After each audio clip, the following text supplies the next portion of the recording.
அன்பார்ந்த சகோதரி, divine shalom ஊழியங்கள் மூலம் உங்களை சந்திப்பதையிட்டு நாங்கள் பெருமகிழ்ச்சி அடைகின்றோம். அன்பானவர்களே, உங்களுக்காக நாங்கள் தினமும் ஜெபிக்கின்றோம். உங்கள் குடும்பத்துக்காக நாங்கள் தொடர்ந்து ஜெபிக்கின்றோம். உங்களது ஜெப தேவைகளுக்கும் ஆலோசனைகளுக்கும் முன்கூட்டிய அறிவித்தல்களை தந்தால் நாங்கள் அதற்காக உங்களுக்காக ஜெபிக்க வாஞ்சையுடன் காத்திருக்கின்றோம். அன்பானவர்களே, இதுவரை சப்ஸ்கிரைப் செய்த உங்கள் யாவருக்கும் எமது நன்றிகள். சப்ஸ்கிரைப் செய்யாவிட்டால் ஒரு தடவை சப்ஸ்கிரைப் செய்யுங்கள். உங்கள் சப்ஸ்கிரிப்ஷன் நிதி சம்பந்தமானதல்ல, உங்கள் ஒத்துழைப்பை எமக்கு எடுத்து விளக்குவதாக இருக்கின்றது. தேவராஜ்யத்தின் விஸ்தாரத்துக்கு ஒரு விசை ஜெபம் செய்வோம். கர்த்தாவே, இந்த வேளையிலும் உம்முடைய நிகழ்ச்சியை கேட்கும் உம்முடைய பிள்ளைகள் ஒவ்வொருவரையும் விசேஷமாய் ஆசீர்வதியும் கர்த்தாவே. அவர்கள் சூழ்நிலைகளை ஆசீர்வதியும், அவர்கள் குடும்ப சூழ்நிலைகளை நீர் பொறுப்படுத்திக் கொள்ளும் கர்த்தாவே. விசேஷமாக கர்த்தாவே, இப்பொழுது நடக்கும் இந்த யுத்தங்களுக்காக உம்முடைய கருத்திலே வருகிறோம். தங்கள் அன்பானவர்களை இழந்து தவிக்கும் உம்முடைய பிள்ளைகளுக்காக நாங்கள் வருகிறோம் கர்த்தாவே. வெனிசுலா பகுதியில் நடந்த பூமி அதிர்ச்சியினால் தங்கள் அன்பானவர்களை இழந்து தவிக்கும் உம்முடைய பிள்ளைகளுக்காக நாங்கள் கண்ணீருடன் ஜெபிக்கிறோம் கர்த்தாவே. அவர்களுக்கு வேண்டிய ஆறுதலை கட்டளையிடும், அவர்களுக்கு வேண்டிய சுபீட்சத்தை விடுதலையை கட்டளையிடும் கர்த்தாவே. தங்கள் அடிப்படை தேவைகள் இல்லாமல் தவிக்கும் அந்த இடத்தின் மக்களுக்காக நீர் பொறுப்படுத்தி ஏற்ற உதவிகளை அவர்களுக்கு வழங்க வேண்டும் என்று கேட்கின்றோம். உலகெங்கிலும் வைத்திய சிகிச்சைகளை எடுக்கும் உடைய பிள்ளைகளை, இந்த நிகழ்ச்சியை கேட்கும் உடைய பிள்ளைகள் யாவரையும் கண்ணோக்கி பார்த்து அவர்கள் சரீர வியாதிகளை, மன வியாதிகளை, குடும்ப சூழ்நிலைகளை மாற்றி போடும் கர்த்தாவே. ஆசீர்வதியும். கீமோதெரப்பி எடுக்கும் உடைய பிள்ளைகளை பொறுப்படுத்திக் கொள்ளும் கர்த்தாவே. அங்கு கொடுக்கப்படும் மருந்துகள் உம்முடைய இரத்தமாக மாற்றப்பட்டு சரீரத்தில் புத்துணர்ச்சியை கொடுக்க கிருபையை கொடுங்கள் கர்த்தாவே. பொறுப்படுத்திக் கொள்ளுங்கள். தங்கள் விசேஷித்த நாட்களை கொண்டாடும் பிள்ளைகளை, தங்கள் அனிவர்சரியை, பிறந்த நாள்களை கொண்டாடும் பிள்ளைகளுக்காக ஜெபிக்கிறோம். திருமண காரியங்களில் ஈடுபட்டிருக்கும் பிள்ளைகளுக்காக ஆசீர்வதியும். ஏற்ற துணைகளை அவர்களை கட்டளையிடும். நீங்கள் பொறுப்படுத்திக் கொள்ளுங்கள் கர்த்தாவே. நிகழ்ச்சி முழுவதிலும் நீங்கள் பேசுங்கள். பேசும் அடியேனை உம்முடைய ஆசீர்வாதத்தில் நிரப்பி உம்முடைய வார்த்தைகள் அடியேனின் நாவின் மூலம் வெளிப்பட கிருபை தாரும். இயேசுவின் நாமத்தில் ஜெபிக்கிறோம் பரம தந்தையே, ஆமேன். அன்பானவர்களே, வேத பாடமாக சங்கீத புஸ்தகத்தின் 30ஆம் அதிகாரம் 5ஆம் வசனத்தை வாசிக்க கேட்போம். அவருடைய கோபம் ஒரு நிமிஷம், அவருடைய தயவோ நீடிய வாழ்வு. சாயங்காலத்தில் அழுகை தங்கும், விடிய காலத்திலே களிப்புண்டாகும். அவருடைய தயவு நீடிய வாழ்வு. சாயங்காலத்தில் அழுகை தங்கும், விடிய காலத்தில் களிப்புண்டாகும். அருமையானது வார்த்தைகள். அன்பானவர்களே, இன்றைய காலகட்டங்களிலும் நீங்கள் பிரச்சனைகளின் மத்தியில் துன்பங்களின் ஊடாக கடந்து கொண்டிருக்கின்றீர்களா? இந்த பிரச்சனைகள் உங்கள் வாழ்க்கையில் தொடர்ந்து கொண்டிருக்கின்றதா? ஆண்டவரின் வார்த்தை கூறுகின்றது அவருடைய தயவு நீடிய வாழ்வு என்பதை. அவருடைய கோபம் ஒரு நிமிஷம், ஒரு செகண்ட், ஆனால் நீடிய வாழ்வு, நித்திய கிருபை, இரக்கம் இருக்கின்றது. அன்பானவர்களே, கடந்த வாரங்களில் 2-3 வாரங்களுக்கு முன்பு உங்களிடத்தில் பகிர்ந்து கொண்டேன். உங்களுடைய பிரச்சனைகளுக்கான காரணங்கள் பரம்பரையாக சில பிரச்சனைகள் தொடர்கின்றது. உங்கள் தந்தைக்கு, உங்கள் பெற்றோருக்கு இருந்த அதே பிரச்சனை உங்கள் பிள்ளைகளுக்கு, உங்கள் பேரப்பிள்ளைகளுக்கு இருக்கின்றது. என் தந்தைக்கு வேலை இல்லை, என் மகனுக்கும் அதே வண்ணம் வேலை இல்லை. இத்தனை படித்தும் எல்லாம் இருந்தும் சூழ்நிலைகள் அதே வண்ணம் இருக்கின்றது.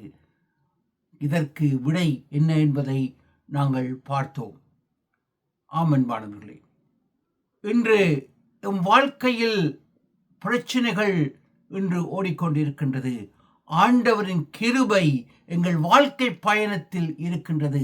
பிரச்சனைகள் நமக்கு தொடர்ந்து கொண்டிருந்தால் அவைகளை விடுதலையாக்க ஆண்டவர் அந்த பிரச்சனைக்கான கதவை நிரந்தரமாக மூட உங்கள் கையில் தான் பிரச்சனை உங்கள் தீர்வு இருக்கின்றது. அன்பானவர்களே, அன்பான இறைவன் பிரச்சனைகளை முடிவை தருகின்றார். இன்று நாங்கள் வேதத்திலிருந்து சில சத்தியங்களை அறிந்து கொள்வோம். அவனுடைய கிருபை பூரணமானது. இங்கு நாங்கள் பார்க்கின்றோம் வேதத்தில் ஆதியாகமம் 22ஆம் அதிகாரத்தில் ஆண்டவர் ஆபிரகாமுக்கு உன் சொந்த புத்திரனை பலியிடு என்று கூறுகின்றார். அவன் மோரிபா மலைக்கு எடுத்து செல்கின்றான். அங்கு பலி செலுத்தப்படுகின்றது. செலுத்த கத்தியை ஓங்கிய பொழுது தடுத்து நிறுத்துகின்றார். உன் புத்திரன் மேல் கைகளை போடாதே. அங்கே கொம்புகள் சிக்கப்பட்ட ஒரு ஆடு அங்கு இருக்கின்றது. மலையில் எப்படி ஆடு வந்தது? ஆச்சரியம், ஆனால் உண்மை. ஆண்டவர் ஈசாக்கை பலியிட கூறும் முன்பே அங்கு ஆட்டை கட்டளையிட்டு அந்த கொம்புகளை சிக்க வைத்து அந்த ஆட்டை பலியிடுகின்றார். அந்த ஆடு எனக்காக உங்களுக்காக பலியிடப்பட்ட நம் ஆண்டவர் இயேசு. பிரச்சனை வருகின்றது, ஆண்டவர் கூறுகின்றார், அதற்கு பரிகாரம் ஆட்டை கொடுக்கின்றார். இன்னும் ஒரு சத்தியத்தை உங்களுக்கு கூறுகின்றேன். அதை நாங்கள் இதுவரை அறியாமல் அதை பார்த்தும் உணராமல் இருக்கின்றோம். ஈசாக்கு பலியிடப்படுகின்றான். பலியிட ஆண்டவர் கூறுகின்றார். அங்கு சென்று ஆண்டவர் அதை தடுத்து கீழே வந்த பொழுது பலி செலுத்தப்பட ஈசாக்கை பலியிடவில்லை. அங்கு கீழே வந்த பொழுது 22ஆம் வசனத்தை உன்னிப்பாக கவனியுங்கள். அங்கு ரெபேக்காள் பிறக்கும் செய்தி ஆபிரகாமுக்கு கூறப்படுகின்றது. ஒருவன் வந்து உன் சகோதரனாகிய மனைவி அங்கு ரெபேக்காளை பெற்றாள். 22ஆம் அதிகாரம். அந்த ரெபேக்காள் தான் ஈசாக்கு திருமணம் செய்த மணவாட்டி. மணவாட்டி திருச்சபையை எடுத்து விளக்குகின்றது. பலியிட முன்பே அங்கு கற்பவதியாக்கப்பட்டு அங்கு ரெபேக்காள் பிறக்கின்றாள். ஆண்டவர் ஈசாக்குக்காக நிச்சயிக்கப்பட்ட அந்த மணவாட்டி ரெபேக்காள்.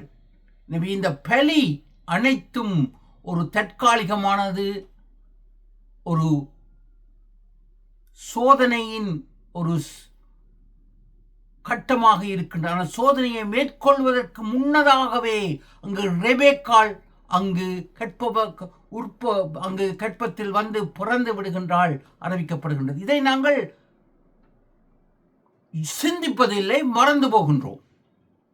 இன்று உங்கள் வாழ்க்கையில் பிரச்சனை வருகின்றதா? பிரச்சனையூடாக கடந்து போகின்றீர்களா? அதற்கு தீர்வை ஆண்டவர் தருகின்றார். ஆட்டை அங்கு கொடுக்கின்றார் ஈசாக்குக்கு பதிலாக. ஈசாக்கு திருமணம் செய்யும் அந்த பிள்ளை பிறக்கின்றது. பிரச்சனைக்கு முன்னதாகவே தீர்வுகளை ஆண்டவர் வைத்திருக்கின்றார். ஆனால் நாங்கள் பிரச்சனைகளைத்தான் பார்த்து கொண்டிருக்கின்றோம். பிரச்சனைக்கான தீர்வை தரும் ஆண்டவரை நாங்கள் பார்ப்பதில்லை. இன்று ஒரு பிரச்சனை வந்தால் நாங்கள் அந்த பிரச்சனையை தான் இப்படி கண்முன் பார்த்து கொண்டிருக்கின்றோம். ஆனால் நமக்கு தெரிவதெல்லாம் அந்த பிரச்சனை. அதை எடுத்துவிட்டு மெய் தெய்வம் இறைவன் ஆண்டவர் இயேசுவை பார்க்கும் பொழுது அதற்கான தீர்வை அவர் வைத்திருப்பதை நாங்கள் உணர வேண்டியதாக இருக்கின்றது. அன்பானவர்களே, இன்று நீங்கள் வாழ்க்கையில் பிரச்சனைகளின் ஊடாக கடந்து செல்லலாம்.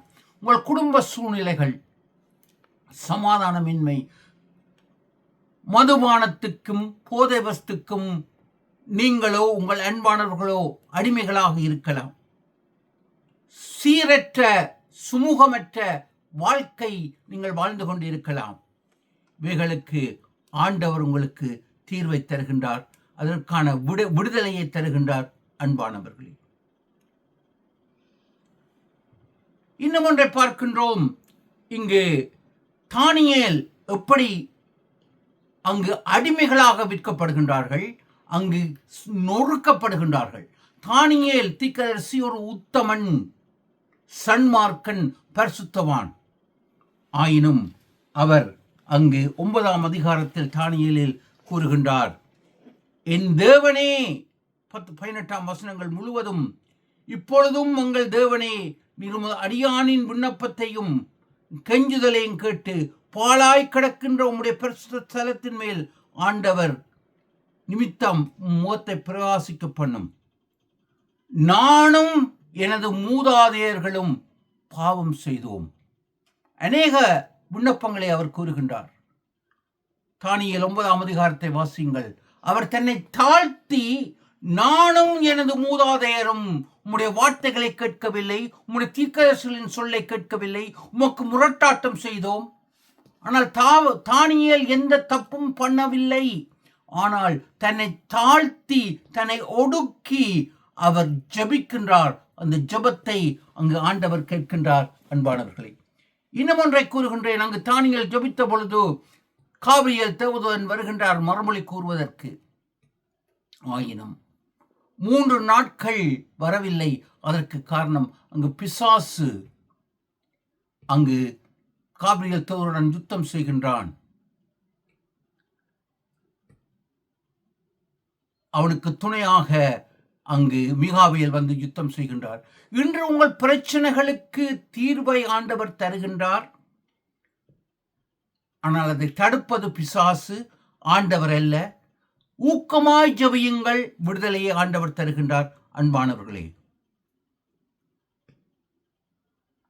தானியேல் புஸ்தகத்தில் தெளிவாக நாங்கள் பார்க்கக்கூடியதாக இருக்கின்றது.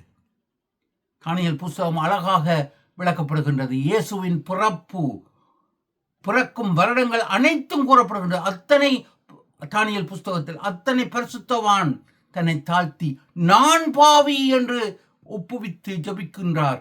இன்று நம் சுயநீதியை நாங்கள் கூறிக்கொண்டிருக்கின்றோம். பிரச்சனை வருகின்றது, நான் பாவம் இல்லை, மற்றவர்களை விட எங்களை நாங்கள் பரிசுத்தவான்கள் என்று நினைக்கின்றோம். உங்களை தாழ்த்துகின்றீர்களா? ஆண்டவரின் முன்னால் அவருடைய சிந்தையில் நீங்கள் வாழ்கின்றீர்களா? அன்பானவர்களே, உங்களை தாழ்த்தி தானியேலைப் போல ஜபிக்கும் பொழுது